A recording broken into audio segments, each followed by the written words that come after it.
In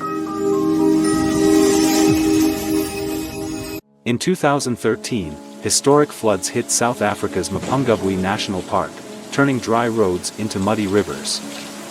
The reserve's rangers were given urgent orders to patrol the area to assess the damage and rescue any endangered wildlife. They set out early in the morning, in their amphibious vehicles, their wheels rolling slowly through the deep water.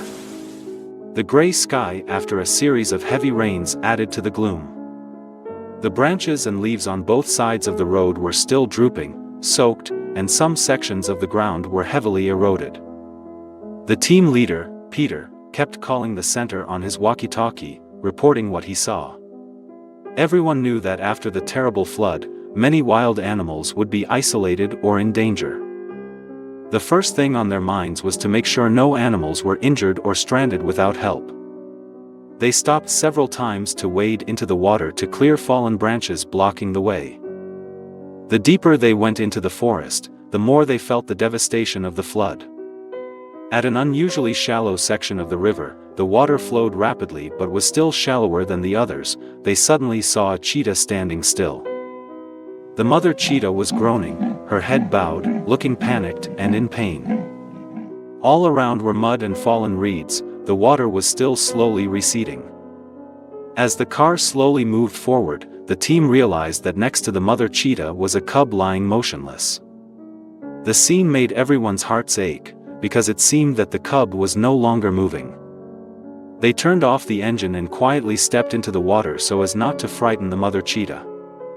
The two rescuers, Johan and Lucas, slowly walked towards the cub, raising their hands to signal not to harm it, while calling for people to prepare first aid equipment.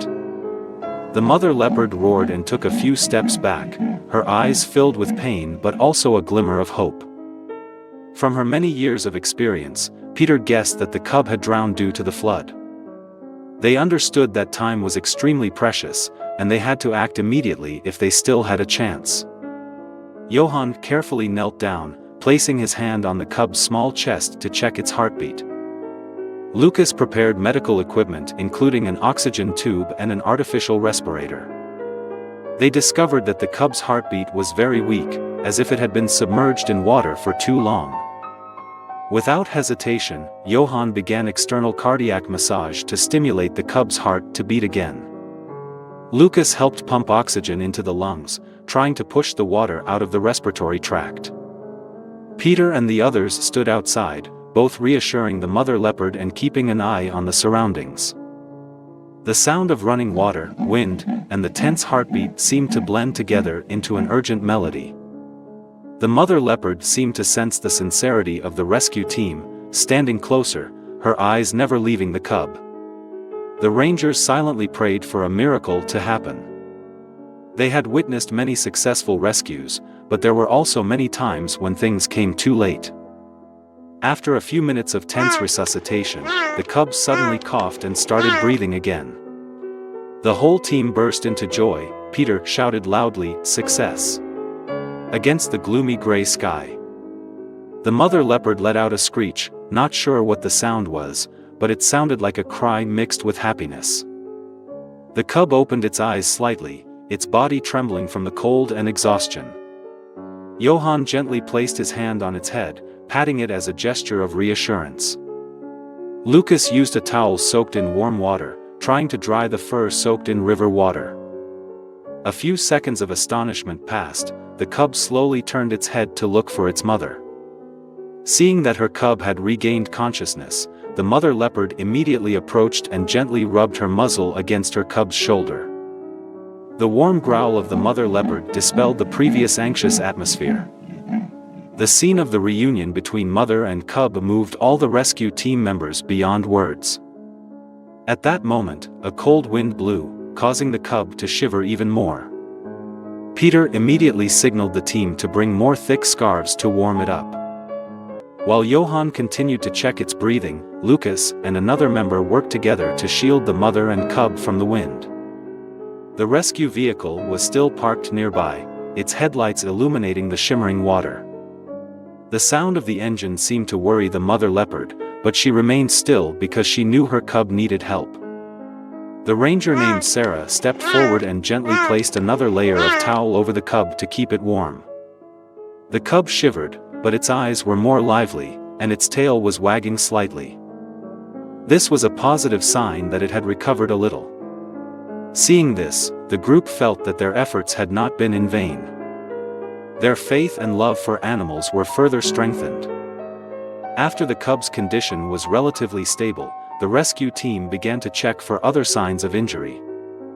They discovered that the cub's hind legs had a few scratches, possibly from the impact of the flood.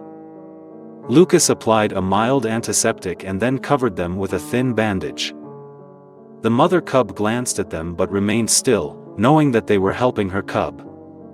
"You're doing great, little one," Johann stroked the cub's spotted head, "it's breathing more even." The rain had just stopped, making the air fresher, carrying the damp scent of the earth and sky. The first rays of sunlight penetrated the clouds, shining on the still-flowing stream. The birds began to sing, like a chorus welcoming a peaceful morning. The scene made people forget the fierceness that had just happened.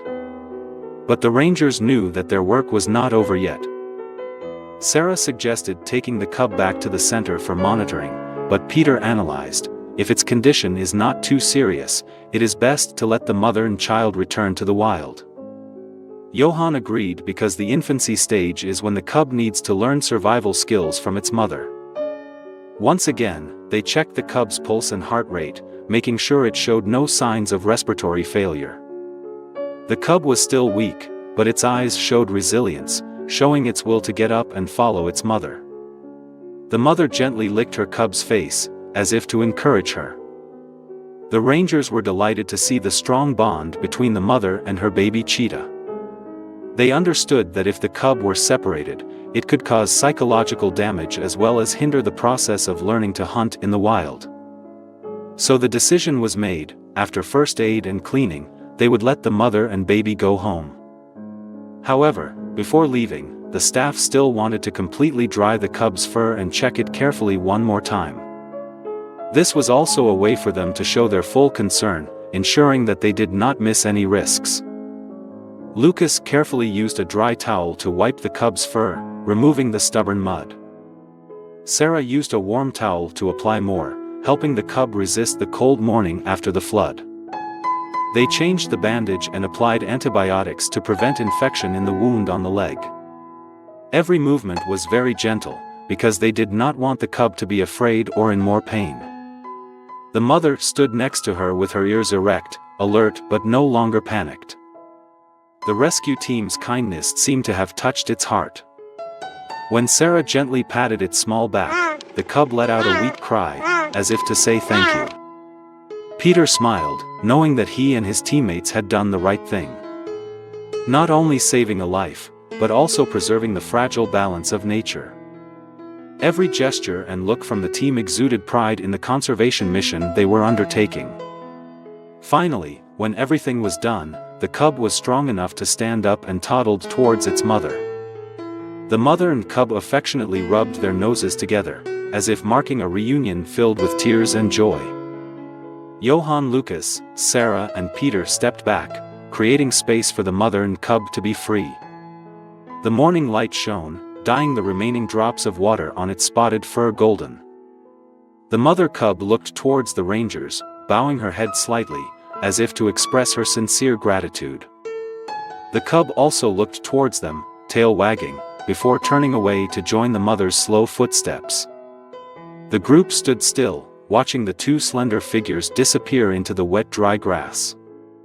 The road ahead was still full of hardships, but today, they had overcome the brutality of nature with kindness and professional skills.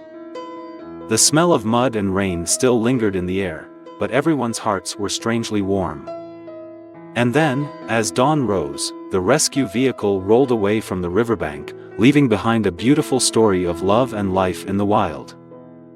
Dear friend, thank you for taking the time to follow the story. Don't forget to like and subscribe to the channel to support us.